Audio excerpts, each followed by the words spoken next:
Airbnb might have been compromised, or at least in Maputo, Mozambique.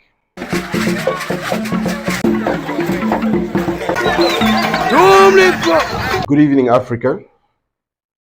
Jumbo Africa. Good evening, Africa. Jumbo Africa. This evening, I would like to discuss Airbnb and the fact that Airbnb might have been compromised, or at least in Maputo, Mozambique. Remember, I am in Maputo, and with all the countries that I travel to in Africa, I use Airbnb mainly. So I've been a very regular client of Airbnb, and it allows me to give a public review of how I feel about it and what I've experienced. This does not in any way discount the numerous contributions that Airbnb has made to better society, and also by just coming up with an initiative that can narrow down expenditure for people that are not privileged to live or stay in five-star hotels when they travel, either for work or for pleasure. One aspect that Airbnb has somehow neglected, and it compromises the safety of its clients. I have been in a situation which is very unpleasant. Hence, I am voicing my disappointment, but also trying to bring to the attention to Airbnb and Airbnb users that travel around Africa or around the world, some of the problems that they might encounter. The need for a verification process. It is very important that Airbnb carry out a thorough investigation or verification process to ensure that its clients are walking into a place that fits the description of what they read online, and the pictures are also a real and authentic display of what they saw online and booked for. That has not been my experience in Maputo. And it pushes me to think that Airbnb is just all about making profit and do not really care about the well-being of their clients. Remember, this is not a conclusion, but looking at the situation that I went through, the circumstances that surround the situation that I went through or still going through in Maputo, it kind of gives you the feeling that Airbnb neglects certain aspect of its business. My suggestion with this specific or in this specific area of verification is this. Despite the fact that Airbnb gets its clients to send them pictures, so I'm referring to the host. They have to send pictures for the whole verification process to be approved. They have to send pictures of the rooms, the bathroom, the toilet, the kitchen, and all whatnot. So Airbnb takes a look at this picture, and without much ado, that apartment or that flat is online and ready for its first client. Now, I understand that Airbnb might not want to spend a lot of money hiring workers from all around the continent, but it is very vital that in every city or in every town, they have a rep, an Airbnb rep, that actually visits the host and give them a kind of education about how an Airbnb should run. Now, let's forget about the fact that this creates employment for these people, but it also guarantees that the property that has been advertised is actually what the clients will walk into. And firsthand, these reps, they will have a chance to make a decision or assist the host or to be host on the changes that will be required for them to be on Airbnb, without which clients will continue to suffer the same fate that a lot of us have suffered. Now, my case is not an isolation because when you look at reviews of other clients on Airbnb, it takes you to the conclusion that a lot of people go through this all the time, and Airbnb has not attended to this problem, which is very, very crucial, by the way. When you travel to a foreign country, especially as a solo traveler, and especially for females, there is that risk of finding yourself in a very unpleasant situation, which might just um, turn to you being so angry or degenerate to um, a violent situation, causing you to be on the street because you're not satisfied with what you paid for. That is why I'm insisting, though suggesting that Airbnb in every city where they operate, especially in cities where they have a huge amount of hosts, they should make it a priority to have an agent in that city that goes around, checks the apartments, takes the pictures, hands the pictures over, verified pictures, hands them over to the host, who then loads and creates an account on Airbnb. This is going to solve a whole lot of problems, like the one I'm coming to now. Well, my experience in Maputo, I would say, has been so far horrendous in terms of accommodation. Now, let's start with where I booked before arrival. What was advertised, forget about the pictures, they were glittering. They and I'm not saying I paid for a five-star accommodation. No, it wasn't. But I expected a certain degree of hygiene, a certain degree of basic standards, basic acceptable standards that an accommodation should have, which is not what I met when I arrived. Upon arrival, I was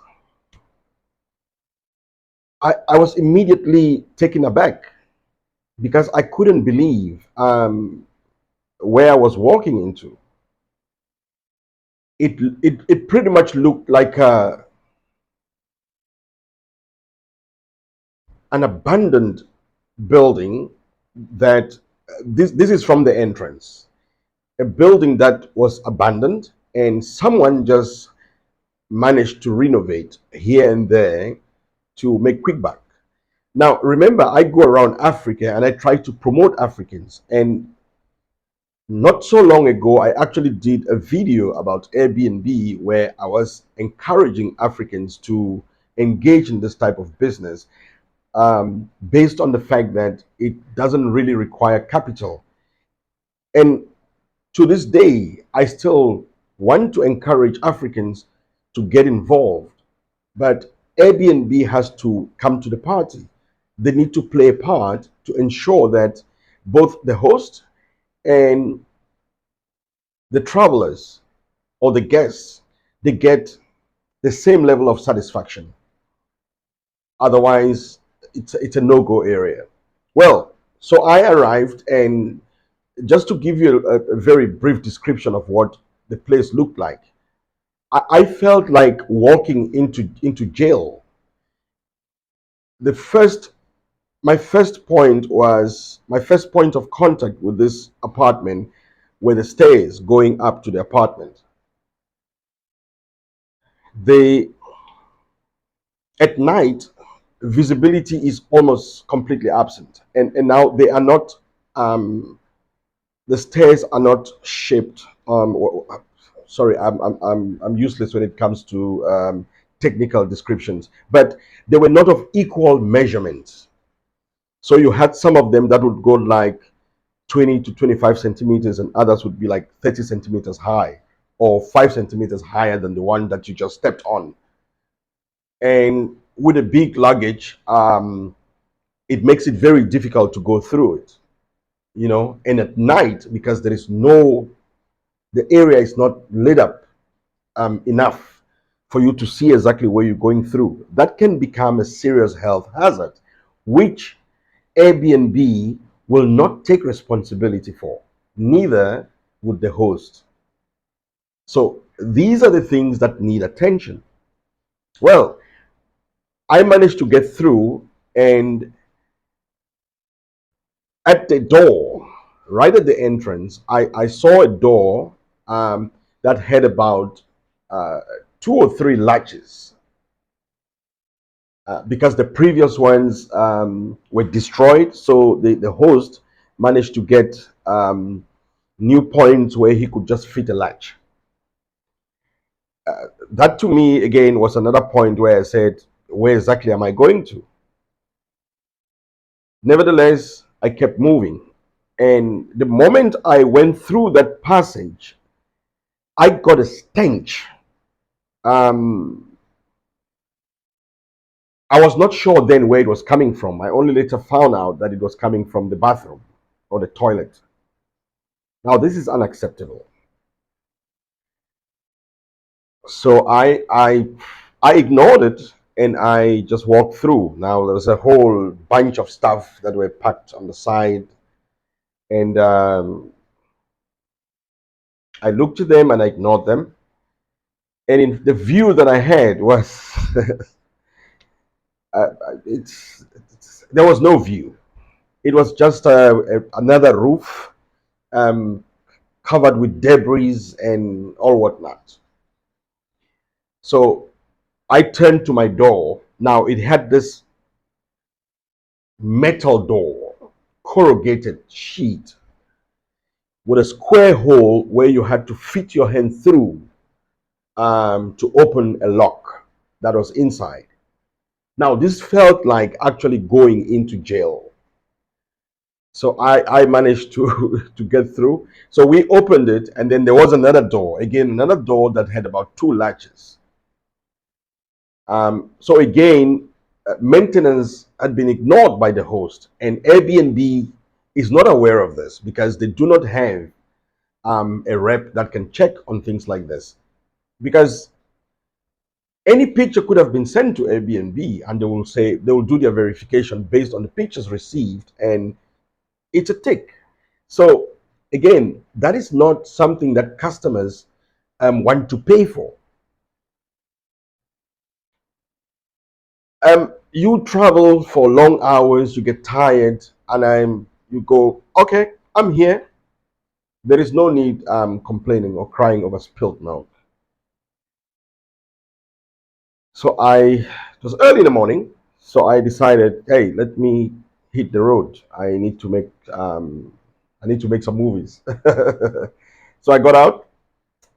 Uh, couldn't take a shower because I didn't feel comfortable taking a shower in the bathroom. And yeah, the bathroom was not in the apartment, so it was situated outside the room, a few centimeters or meters away from the room. So every time you want to use the bathroom, you actually have to exit the room to do that. It doesn't matter if you want to take a pee or you take a shit or you want to take a shower. It doesn't matter, but you have to leave the room. That was a lot of inconvenience. It's okay, but you need to be informed. The clients need to know that this is the situation. Okay.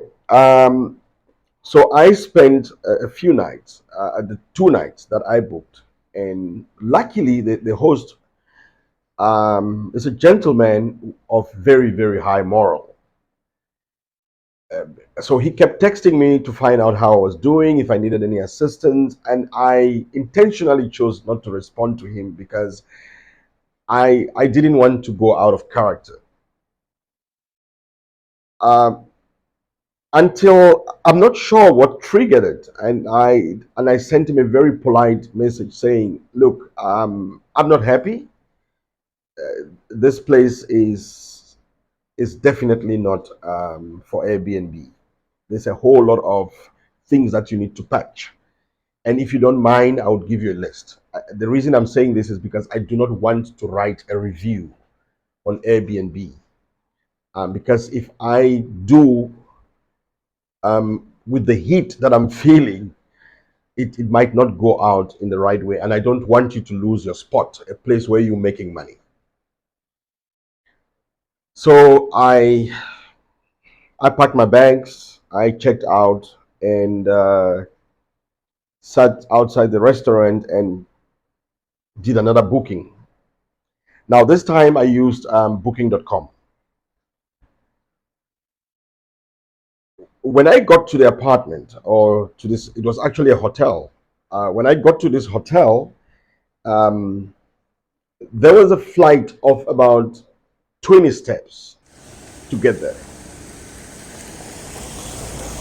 And so, with my luggage, luckily I had someone pick it up, and we went up the stairs. We finally got to the manager's office, but he was busy with another client, so he asked me for 5 minutes, which was okay.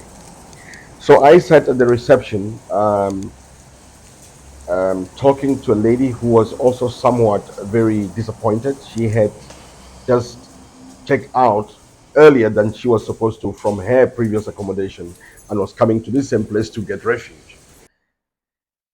So the guy called me into his office. I sat there. It's like, "Oh, is it you? Oh, yeah.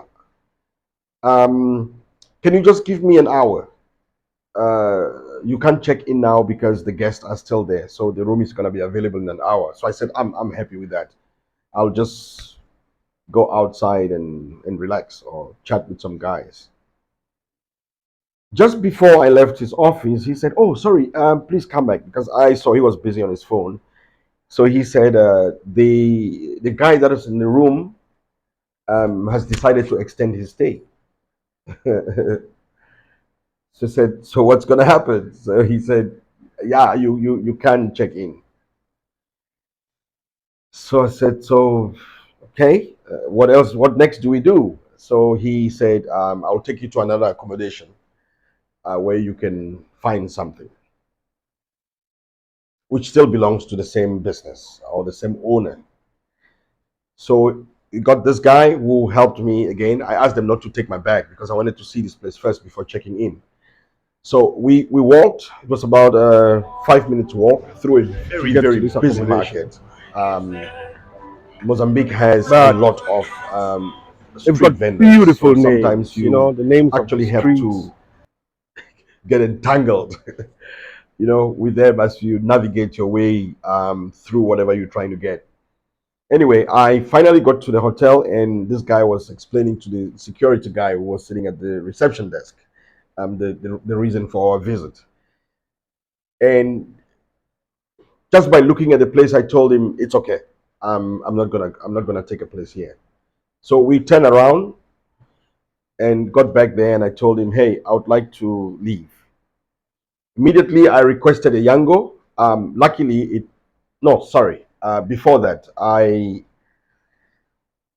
sat outside for about 2 hours trying to book another place. Now, this is another section where I think Airbnb should make some modifications.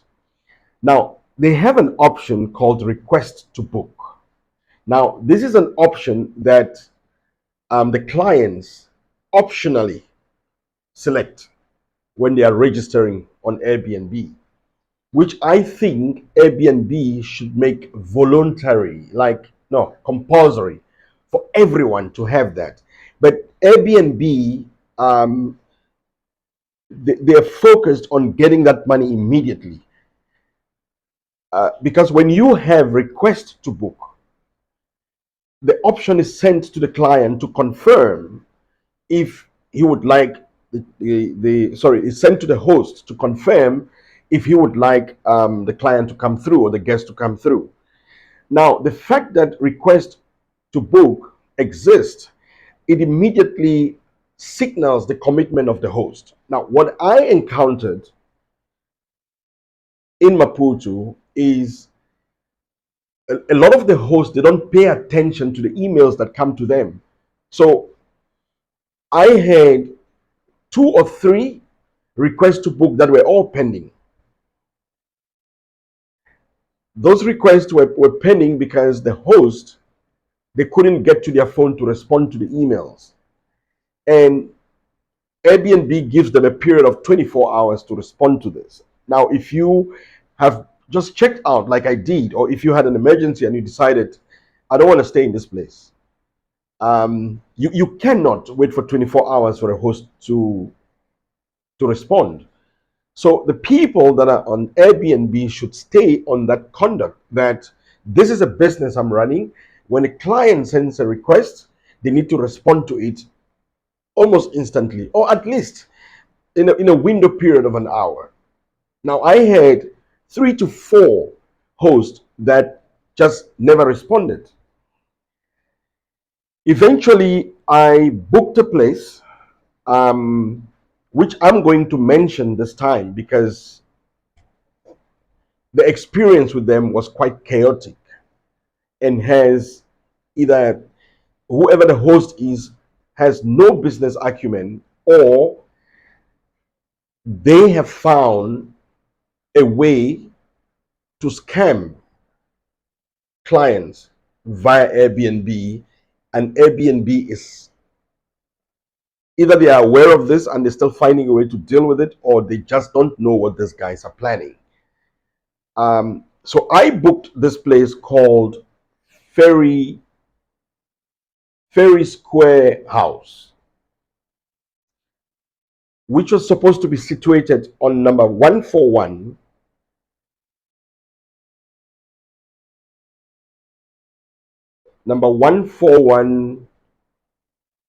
Avinada Marginal. Here we go, yeah. Avinada de Marginal.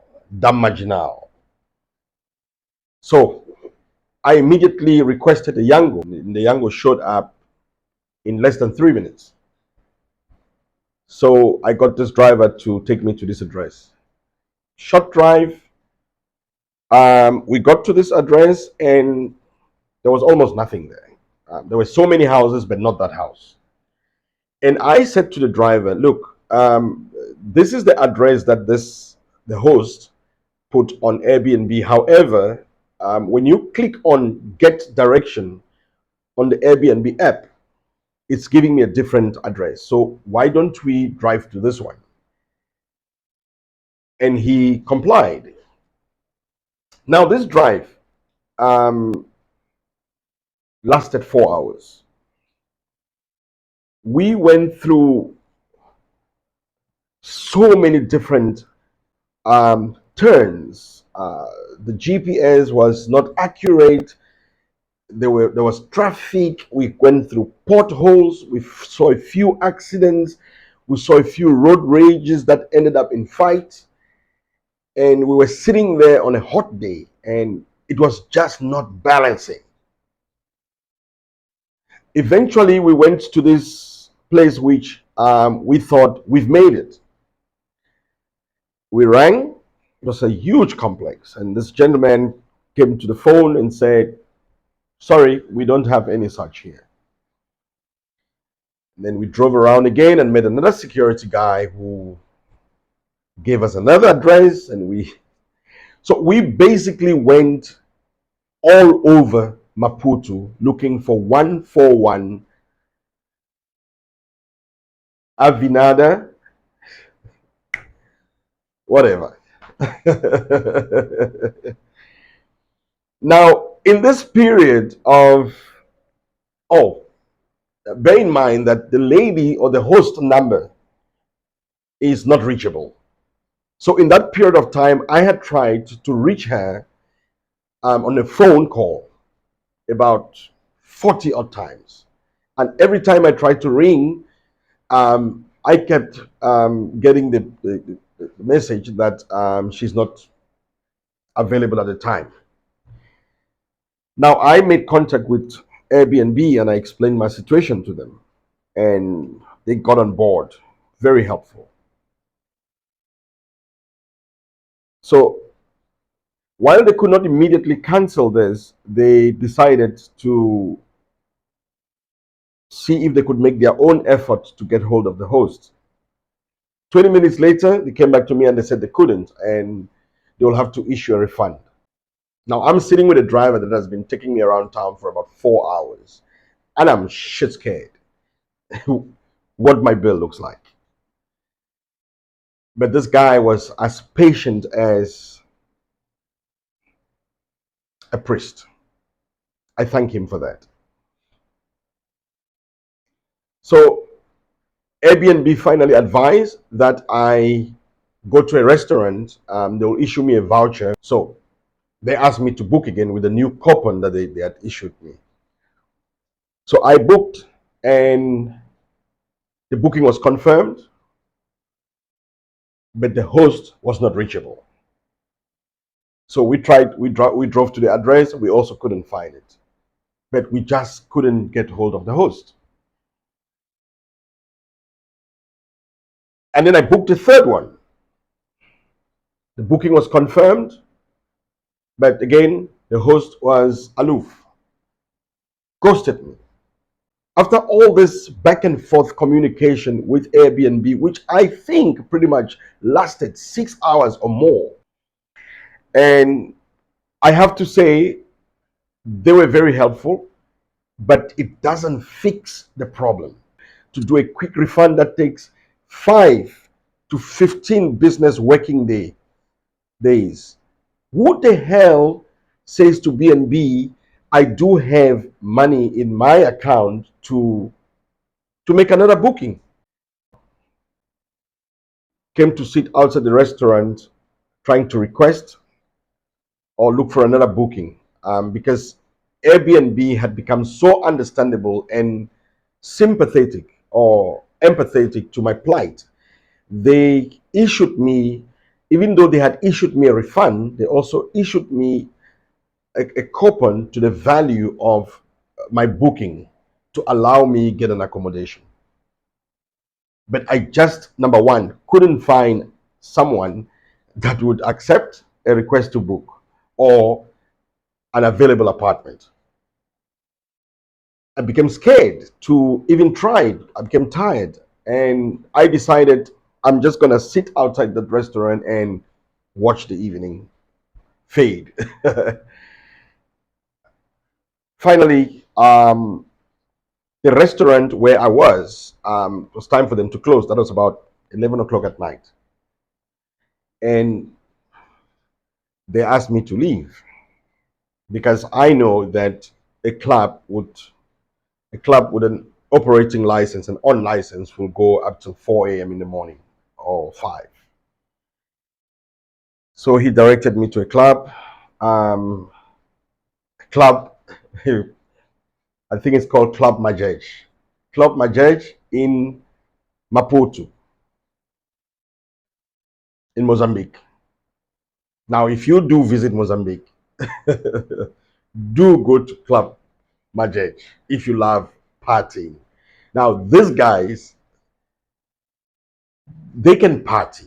Like I listen, I haven't been to a club for I think since COVID. I've never ever walked into a club.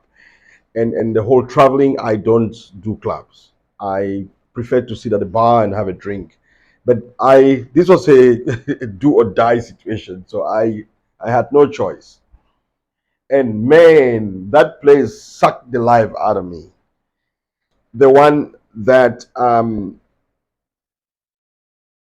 whose accommodation I didn't like when I just arrived offered me to spend a day at his Airbnb. the place that I so much detested. And for the fear of being stranded, I had to say thank you and accept it. But as a summary, this is a this is a word of advice to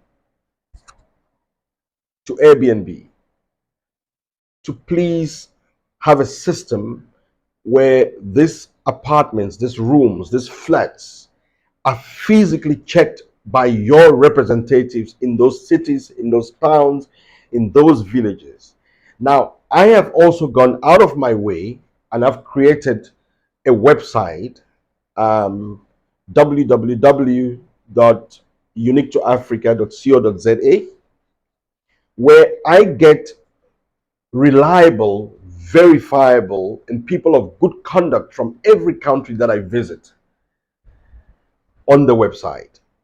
Now, if you're traveling to a country that is still unknown to you and you want to have first-hand information, these are the guys that you would reach out to.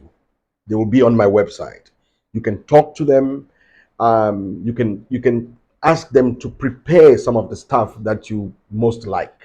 You can ask them for transport, anything from transport to accommodation to food, and they will have these things ready for you. So go on the website and check it out. And also remember, from anywhere in Africa, you can sell your products on the Unique to Africa website. Please remember to share this video. Remember to subscribe to Unique to Africa on YouTube and other social media platforms. I trust that Airbnb is going to take my opinion and observation seriously and do something about it. To the people of Mozambique and the host that hosted me and even gave me a day for free, this is not an attack on you. This is rather an observation and a way to get things better for you. I thank you all for watching.